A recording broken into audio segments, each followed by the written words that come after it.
Beyond skin and hair అందానికి అంతరార్థం అందంగా. నమస్తే, నేను మీ doctor Monitha. Beauty beyond skin and hair అందానికి అంతరార్థం అందంగా. ఇవాళ మన టాపిక్ పేను కొరుకుడు, అలోపేషియా ఎరేటా.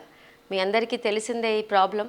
సో ఎలా ప్రజెంట్ అవుతుంది అంటే స్కిన్లో ఒకానొక ప్లేసెస్లో హెయిర్ లాస్ అవుతాం. అది కొంతమందికి స్లోగా ఒక ప్యాచ్తో స్టార్ట్ అయ్యి 2-3 ప్యాచ్లు అవుతుంది. కొంతమంది సడన్గా ఒక 4-5 రోజుల్లోనే 10 రోజుల్లోనే టకటకా పెరిగిపోతూ ఉంటుంది. ఓకే, సో చాలామంది దీనికి ఏం చేస్తారు అని అంటే జీడి పెట్టుకుంటారు, ఇంకేదో ఇరిటెంట్స్ పెట్టుకొని ఒక్క ప్యాచ్ అయితే ప్రాబ్లమే లేదు. ఓకే, ఇది ఎలా ప్రజెంట్ అవుతుందో మీకు చూపిస్తాను. ఇదేమో తలలో వచ్చే అలోపేషియా ఎరేటా. సో ఇది గడ్డానికి వచ్చే అలోపేషియా ఎరేటా. గడ్డం మీద కూడా ప్యాచెస్గా వస్తుంటుంది. సో గడ్డం వచ్చాక తల మీద చెక్ చేసుకోవాల్సి వస్తుంది. ఇది ఐబ్రోస్కి. సో ఐబ్రోస్ కూడా పోతాయి, ఐ ల్యాషెస్ కూడా పోతాయి, ఐబ్రోస్ కూడా పోతాయి. ఇది కూడా పేను కొరుకుడులో ఒక భాగమే. సో ఇప్పుడు మీరు చూసినట్టయితే కనుక ఈ పేను కొరుకుడులో తల మీద రకరకాల ప్రజెంటేషన్స్ ఉంటాయి. సో ఈ ప్రజెంటేషన్స్లో మీరు చూసినట్టయితే ఒక్క ప్యాచ్ రావటం ప్యాచీ అలోపేషియా. డిఫ్యూజ్గా జుట్టంతా పలచబడిపోతుంటుంది. అందరు బట్టతల అయిపోయాం అనుకుంటారు. అది అలోపేషియా ఎరేటా. అంటే పేను కొరుకుడా మామూలు బట్టతల అన్నది ఒక డాక్టర్ మాత్రమే మీకు చూసి చెప్పగలుగుతారు. అట్ లాస్ట్ చూస్తే రెటిక్యులర్ ప్యాటర్న్, అంటే సగం పోయింది సగం ఉంది అనుకుందాం. అండ్ ఇంకొకటి పెరినివాయిడ్, అంటే చిన్న మోల్ లాంటిది ఏమైనా ఉంటే దాని చుట్టూ ప్యాచ్ రావటం. ఇది ఒఫియాసిస్. ఒఫియాసిస్ అంటే బార్డర్స్లో పోవటం. ఈ చెవులు వెనకాల నుంచి స్టార్ట్ చేసి వెనకాలంతా పోవటం. ఇది చాలామంది గమనించుంటారు. అండ్ సిసోఫియాసిస్ అంటే ఫ్రంట్ పోవటం, ఈ ఫ్రంట్ పోవటం. సో ఈ ప్యాటర్న్స్, ఈ పేర్లు మీకు తెలుసుకోకర్లే, కానీ ఇలా పోయినప్పుడు అది బట్టతల ఏమో అని మాత్రం టైం వేస్ట్ చేయకండి. అది పేను కొరుకుడు అని గ్రహించండి. అందుకే ఇవాళ ఈ పిక్చర్స్ పెట్టాల్సి వస్తుంది. సో ఇలా గనక పేను కొరుకుడిని గ్రహించకపోతే, ఓకే, అలోపేషియా టోటాలిస్ అంటే ఈ ఏరియా మొత్తం పోవటాన్ని, జుట్టు మొత్తం ఖాళీగా గుండుగా అయిపోవటాన్ని అలోపేషియా టోటాలిస్ అంటాం.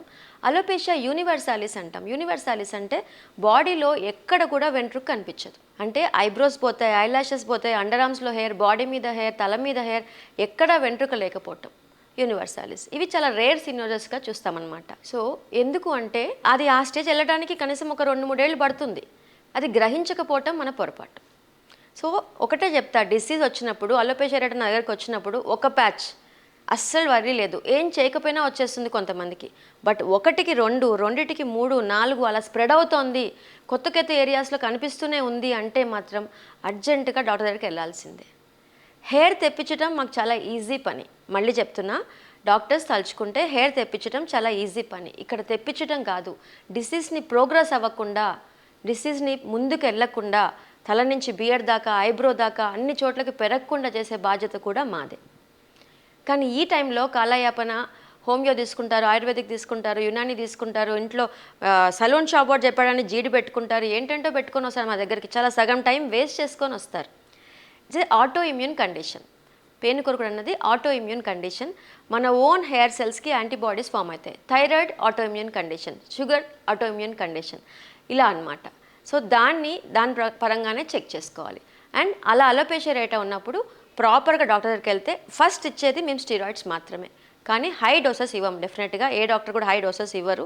స్టీరాయిడ్స్తోనే స్టార్ట్ చేసి ప్రోగ్రెషన్ ఆపేసుకున్నాక స్టీరాయిడ్స్ తగ్గించి, ఓకే, దాని తర్వాత స్టీరాయిడ్ స్పేరింగ్. సో 1-2 months ఇస్తాం. అది కూడా చాలా హై డోసెస్ కాదు. ఎందుకు ఇంత హైలైట్ చేస్తున్నానంటే చాలామందికి స్టీరాయిడ్స్ అంటే ఒక పెను భూతంలాగా ఫీల్ అవుతారు. అది పెడితే తప్ప ఈ ప్రాబ్లం సాల్వ్ అవ్వదు. కరోనాలో కూడా కొన్ని వేలు లక్షల మందిని కాపాడింది స్టీరాయిడ్స్ మాత్రమే. ఇది మీరు గ్రహించాల్సిన విషయం. Okay, side effects yes, high doses వాడితే ఉంటాయి, కానీ అలోపేషియా ఎరేటాకి వాడే డోసెస్ వాడితే మాత్రం సైడ్ ఎఫెక్ట్స్ రావు. దాని తర్వాత స్టీరాయిడ్ స్పేరింగ్ డ్రగ్స్కి వస్తాం. కొన్ని వేల మందికి నేనే 10 ఏళ్ళుగా ట్రీట్మెంట్ ఇచ్చుంటా అలోపేషియా ఎరేటాకి. అండ్ ఇలా ఒక స్పాట్ వచ్చిన వాళ్ళు ఒక 2-3 monthsలో రెస్పాండ్ అయిపోతారు. ఇంజెక్షన్స్ కూడా ఇవ్వాల్సి వస్తుంది కొంతమందికి ఆ ప్లేస్లో. అవి కూడా స్టీరాయిడ్ ఇంజెక్షన్సే. ఓకే, బట్ హెయిర్ తెప్పించడం పెద్ద విషయం కాదు. నిజంగా చెప్తున్నా కదా, చాలా ఈజీగా వస్తుంది. కొన్నిసార్లు స్టీరాయిడ్ ఇంజెక్షన్స్ లేకుండానే వస్తుంది. నేను 100లో 80% మందికి ఇంజెక్షన్స్ లేకుండానే జుట్టు తెప్పిస్తాం. 20% మందికి ఇంజెక్షన్ ఇవ్వాల్సి వస్తుంది. ఓకే, గ్రహించండి ఈ పాయింట్ కూడా. బట్ చెప్పినా కదా, సైడ్ ఎఫెక్ట్స్ పర్మనెంట్ అంటే ఏదో పర్మనెంట్ డ్యామేజ్ వచ్చేటట్టుగా సైడ్ ఎఫెక్ట్స్ అయితే ఉండవు. పొరపాటున వచ్చినా చిన్న బ్లోటింగ్స్ లాంటివి, కడుపు తిప్పటం లాంటివి, అలాంటివి తప్ప, ఎసిడిటీ లాంటివి తప్ప పెద్ద సైడ్ ఎఫెక్ట్స్ లేకుండా హ్యాపీగా అలోపేషియా ఎరేటాని ట్రీట్ చేసుకోవచ్చు. అయితే దీనికి లైట్ థెరపీ కూడా, ఫోటోథెరపీ ఎలా అయితే విట్లిగోకి, సోరాసిస్కి హెల్ప్ చేస్తుందో ఫోటోథెరపీ కూడా బాగా హెల్ప్ చేస్తుంది. అండ్ సో మెనీ కొత్త ట్రీట్మెంట్స్ చాలా వచ్చాయి చెప్తున్నా కదా, ఎవ్రీ 6 మంత్స్కి మేమే అప్డేట్ అవుతున్నాం. అలోపేషియా ఏరియాకి టఫ్ పేషెంట్స్కి ఎట్లా ట్రీట్ చేయాలి. ఎక్కడ ప్రాబ్లం అవుతుందంటే జుట్టు తెప్పించేస్తాం, ఒక 6 నెలలు బాగానే ఉంటారు, మందులు వాడుతుంటారు, మందులు ఆపేస్తూనే మళ్ళీ ఒక 6 నెలల తర్వాత మళ్ళీ స్టార్ట్ అవుతుంది. నా దగ్గరికి ఎవ్రీ ఇయర్ ఒక 2-3 ప్యాచెస్తో వచ్చేవాళ్ళు ఉంటారు. మేడం అప్పుడు 2 మంత్స్ వాడగానే తగ్గిపోయింది, మీ దగ్గర రాగానే మళ్ళీ 1 ఇయర్ తర్వాత మళ్ళీ ఒక స్పాట్ స్టార్ట్ అవుతుంది, దీనికి ఏంటి అని అడుగుతారు. అలాంటి వాళ్ళకి మాత్రమే మేము అబ్జర్వేషన్లో పెట్టుకుంటాం. అబ్జర్వేషన్లో పెట్టుకుని ఓకే ఇప్పుడు ఇలా వచ్చింది కదా, ఎలాంటి ప్రజెంటేషన్ ఉంది, సివియారిటీ తగ్గుతుందా తగ్గలేదా, ఇంకా ఏమన్నా మెడికేషన్స్ కాకుండా ఇంకేమన్నా చేయొచ్చా అన్న పాయింట్లో ఒక డాక్టర్ మాత్రమే మిమ్మల్ని ట్రీట్ చేయగలుగుతారు. ఈ పొజిషన్లో పిఆర్పి అన్నది గుండు సున్నా. Please don't waste your money for hair treatments. PRP అని ఇంకోటని క్వాక్స్ దగ్గరికి వెళ్ళిపోయి సలూన్స్లోకి వెళ్ళిపోయి ట్రీట్మెంట్స్ తీసుకొని మాత్రం టైం వేస్ట్ చేసుకోకండి. రీసెంట్గా ఒక అమ్మాయి వచ్చింది యూఎస్ నుంచి. ఆ అమ్మాయి ఇక్కడ అడుగుపెట్టిన ఒక వారం రోజుల తర్వాత ఫాస్ట్గా ఇక్కడ వెళ్ళిపోతున్న డాక్టర్ ఏమవుతుంది నాకు అర్థం కావట్లేదు, నాకు బాల్నెస్ వస్తుందా అని వచ్చింది. చూస్తే స్కోప్ పెట్టి చూస్తే క్లియర్ కట్గా అలోపేషియా ఏరియట. అదేంటన్నా ఇట్లా స్టార్ట్ అయిపోయిందంటే ఇమీడియట్గా ట్రీట్మెంట్ స్టార్ట్ చేస్తే జస్ట్ 1.5 monthలో ప్రోగ్రెషన్ ఆగింది. తను కనుక యూఎస్లో ఉండుంటే అక్కడే ఉండుంటే కనుక అలా పెరిగిపోయేది ఆ కండిషన్. ఎందుకంటే నేను సగం జుట్ల వాళ్ళని కొన్ని వందల్లో చూశాను. అండ్ ఫుల్ బాడీ అంటారా, జెనెటిక్ కండిషన్స్ అంటే కొంతమంది హెరిడిటరీగా అదేమంటాం కన్సాంగ్యునిటీ మ్యారేజ్ అంటాం కదా, మెనరికం వాళ్ళల్లో కొంచెం ఫుల్ బాడీ హెయిర్స్ కూడా లేకుండా ఉంటాయి. ఓకే, వాళ్ళు చాలామంది విగ్స్ పెట్టుకుంటారు, హెయిర్ వీవింగ్ చేయించుకుంటారు, అది నెక్స్ట్ లెవెల్ అనుకుందాము. బట్ దీనికి ట్రీట్మెంట్ ఉంది, స్టార్టింగ్లోనే దీన్ని ఆపేసుకోవచ్చు. అనవసరంగా దీనికి డిప్రెస్ అవ్వకండి. నా దగ్గర చాలామంది డిప్రెస్ అయిపోయి మా లైఫ్ ఇలా అయిపోయిందని ఒక 6 నెలలు బాగా టెన్షన్లో స్ట్రెస్లోకి వెళ్ళిపోయి దాని తర్వాత డిప్రెషన్లోకి వెళ్ళిపోయి వస్తారు చాలామంది. చిన్న ప్రాబ్లమ్ని పెద్దగా చేసుకుంటాం మనం డాక్టర్ దగ్గరికి వెళ్ళకుండా. ఇలా ఎవరైనా మీ ప్రాబ్లమ్స్ ఉన్న వాళ్ళని చూస్తే కనుక ఇమీడియట్గా ఈ వీడియో షేర్ చేయండి. Ask them to meet a proper dermatologist. Definitely they will help you. నా దగ్గరకు వచ్చినా పర్లేదు. అయితే అలోపేషియా ఏరియా కాకుండా మామూలు బట్టతల కాకుండా మధ్యలో ఇంకో రకం ఉంటుందండి, సికాట్రిషియల్ అలోపేషియాస్ అంటే స్కారింగ్స్. ఓకే, అది బట్టతలలాగా కనిపిస్తుంది కానీ చెప్తున్నా కదా పేనుకొరకుడులాగా కూడా కనిపిస్తుంది. అవి మాత్రం ఖచ్చితంగా బయాప్సీ చేసి మనం రూల్ అవుట్ చేసుకోవాలి ఇది ఏం కండిషన్ అని చెప్పి. ఇది కనుక మీరు చూసినట్టయితే చూడటానికి పేనుకొరకుడులాగా కొంచెం బట్టతల ఏమొచ్చిందేమో సెంటర్లో అనిపిస్తుంది, కానీ దగ్గరగా చూస్తే ఈ రెడ్నెస్ మధ్యలో ఒక స్మూత్నెస్ అంటే స్కార్, దెబ్బ తగిలక మానాకి ఎట్లా స్కారింగ్ వస్తుందో ఆ స్కారింగ్ అలోపేషియాస్ అంటాం. ఇది ఒక రకమైన స్కారింగ్ అలోపేషియా. దీన్ని అక్కడక్కడికే ఆపేసుకోవాలి, ప్రోగ్రెషన్ అయ్యే అవకాశం ఉంటుంది. సో బయాప్సీ తీసి ఇది ఏ రకం అలోపేషియా అని మేము చెక్ చేసుకున్నాకనే ట్రీట్మెంట్ స్టార్ట్ చేస్తాం. అంటే ఇలా కూడా ఉంటుంది అని మీరు గ్రహించాలి. సో ఇదొక కండిషన్ అండి, ఫ్రంటల్ ఫైబ్రోజింగ్ అలోపేషియా అంటాం, లైకన్ ప్లానో పిలారిస్ అంటాం. ఫ్రంట్ నుంచి హెయిర్ పల్చబడిపోతుంటుంది, చూస్తే బట్టతలేమో అనుకుంటాం కానీ కాదు. దీని ట్రీట్మెంట్ టోటల్గా బట్టతలకి డిఫరెంట్గా ఉంటుంది. ఇలా ఉంచినప్పుడు బట్టతల కాకుండా దాన్ని బయాప్సీ తీసి పంపించాలి. సో బట్టతలలాగా మీకు అనిపించినా ఫాస్ట్గా ప్రోగ్రెషన్ అవుతుంది, 2-3 నెలల్లోనే జుట్టు చాలా పోతోంది అనుకుంటే కనుక meet a proper doctor. Okay, కొన్నిసార్లు అది బట్టతల అవ్వకపోవచ్చు కూడా. సో ఈ కండిషన్ సూడోపెలాయిడ్ బ్రాక్ అంటామనండి. చిన్న పాదాలలాగా అట్లా ప్యాచీగా హెయిర్ వెళ్ళిపోతుంది. మీకే తెలుస్తుంది చూడటానికి ఇది పేనుకొరకుడులా లేదు అని కదా, అంటే అక్కడ స్కారింగ్ కనిపిస్తుంది, రెడ్నెస్ కనిపిస్తుంది. సో ఇవి చాలా ఎక్కువ చూస్తుంటాం మేము. అంటే టైం వేస్ట్ చేసుకొని వస్తారు, అర్జెంటుగా దాని ప్రోగ్రెషన్ కూడా ఆపాలి. దేనికైనా ట్రీట్మెంట్ ఉంది, ప్రోగ్రెషన్ ఆపుకోవాలి. ఎందుకంటే ఇది సివియర్గా స్ప్రెడ్ అయిపోయి జుట్టు ఒక 4 వెంట్రుకలే మిగిలిన ఆడవాళ్ళని నేను కొన్ని వందల్లో చూశాను. కాబట్టి అలా ఏమన్నా మీకు ప్యాచీగా hair పోతుందంటే please be careful.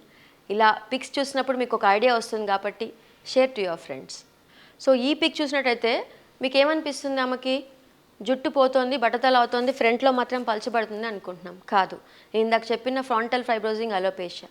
So లేడీస్లో కనుక ఫాస్ట్గా ప్రోగ్రెషన్ అవుతుంటే చిన్న బయాప్సీ చేస్తాం. బయాప్సీ అవసరం లేకుండా కొంచెం స్కోప్ పెడితే మాకు కొన్ని అర్థమైపోతాయి. డర్మోస్కోప్ పెట్టి చెక్ చేసి ఓకే ఇది ఈ కండిషన్ అని చెక్ చేస్తాం. ఇది కేవలం డర్మటాలజిస్ట్ మాత్రమే ట్రీట్ చేయగలుగుతారు. నిజంగా చెప్తున్నాను, అంటే హోమియోలో ఆయుర్వేదిక్లో ఇది ఏంటో కూడా తెలియకుండా జస్ట్ పేనుకొరకుల్లో రకరకాలు అన్నీ కూడా ముందుకెళ్ళిపోయే అవకాశం ఉంది. అలా కనుక కాలయాపన చేస్తున్న వాళ్ళు ఏమైనా ఉంటే కనుక దయచేసి డాక్టర్ని కలవండి. ఎందుకంటే ఇది ఇంకా పెరిగిపోతే కనుక పూర్తిగా అక్కడ బట్టతల వచ్చేటట్టుగా అంటే మొత్తం జుట్టు పూర్తిగా పోయే అవకాశాలు ఉన్నాయి. అన్నిటికీ ట్రీట్మెంట్స్ ఉన్నాయి. ఓకే, బాగా పోతే తప్ప అర్జెంటుగా ప్రోగ్రెషన్ ఆపుకోవడానికి బోల్డ్ ట్రీట్మెంట్స్ ఉన్నాయి. లేదంటే అన్నీ పోయాయింది అనుకోండి, విగ్ ఉంది మనకి. But don't get depressed, meet a dermatologist. So ఇది మిసినోసిస్ అంటామండి. చేతి దగ్గర ప్యాచీగా హెయిర్ పోవటం, అంటే బాడీ మీద ప్యాచీగా హెయిర్ పోవటాన్ని అలా మిసినోసిస్ అంటాం ఈ కండిషన్ని కూడా. సో ఇది కూడా మీ అంటే జస్ట్ ఒక అవేర్నెస్ కోసం తప్ప ఇవన్నీ మీకు వచ్చేస్తాయని కాదు నేను చెప్తుంది. అన్నీ మీకు అవేర్గా ఉంటే ఈ ప్రాబ్లం ఉన్న వాళ్ళకి ఇలా ఉందేమో చెక్ చేసుకుంటే మీకు కూడా ఒక ఐడియా ఉంటుంది కదా అని ఈ వీడియో చేశాను. భయపెట్టడానికి కాదు, ఎందుకంటే ఇవి చూసినప్పుడల్లా మనకి భయం వేస్తుంటుంది. నాకు అది వచ్చేసిందా, నాకు ఈ జబ్బు వచ్చేసిందా, నాకు అట్లా అయిపోతుందేమో అని భయం వేస్తుంది డాక్టర్ అని చాలామంది స్ట్రెస్ తీసుకుంటారు. బట్ జస్ట్ ఒక చిన్న అవేర్నెస్ ప్రోగ్రామ్ చేయటం వల్ల అలర్ట్ అవుతారని ఒక చిన్న బాధ్యతగా నేను ఈ వీడియో చేస్తున్నాను. నమస్తే. సర్వే జనా సుఖినో భవంతు, లోకా సమస్త సుఖినో భవంతు.